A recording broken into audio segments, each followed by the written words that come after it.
आपने प्रीएम्बल के साथ भी छेड़छाड़ कर दी, प्रीएम्बल के साथ भी उसमें सोशलिस्ट सेक्युलर वर्ड जोड़ दिया। हाँ, जोड़ना चाहिए था, लेकिन आप अगर संविधान पढ़ा होता और संविधान के निर्माताओं के आकांक्षाओं को समझा होता तो आपने नहीं जोड़ा होता। क्योंकि डॉक्टर अंबेडकर ने क्या लिखा?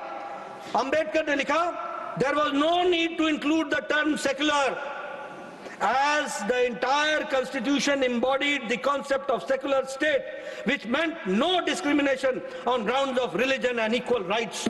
अब आप बताइए, संविधान के ड्राफ्टिंग कमेटी के चेयरमैन ने स्पष्ट लिख दिया था कि सेकुलर शब्द की जरूरत नहीं है। चर्चा हुई थी, संविधान सभा में इसकी चर्चा हुई थी, लेकिन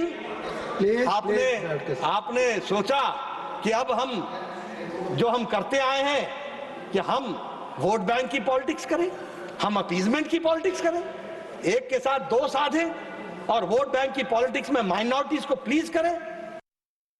एक एक्स्ट्राऑर्डिनरी प्रोविजन के माध्यम से इस बात का प्रयास हुआ कि शेख अब्दुल्ला को जम्मू कश्मीर के विषयों में इन्वॉल्व किया जाए, और उसके लिए जम्मू कश्मीर के बारे में जवाहरलाल नेहरू ने शेख अब्दुल्ला से कहा कि आप अंबेडकर से बात करो, अंबेडकर जी से बात करो, बाबा साहब अंबेडकर जी से। बाबा साहब अंबेडकर जी को जब उन्होंने अप्रोच किया तो आर्टिकल 370 जो बाद में आया, वह उसके बारे में बाबा साहब अंबेडकर ने क्या कहा वो मैं आपको उद्धृत करना चाहता हूं।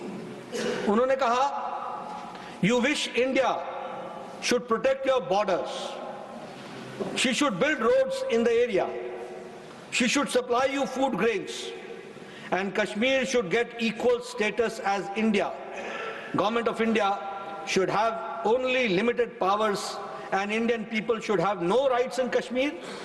To give consent to this proposal would be treacherous thing against the interest of India, and I as a law minister of India will never do it. बड़े स्पष्ट शब्दों में बाबा साहब अंबेडकर ने शेख अब्दुल्ला के, लेकिन संविधान पर आघात तो शुरुआत हो चुकी थी। आर्टिकल 370 आया,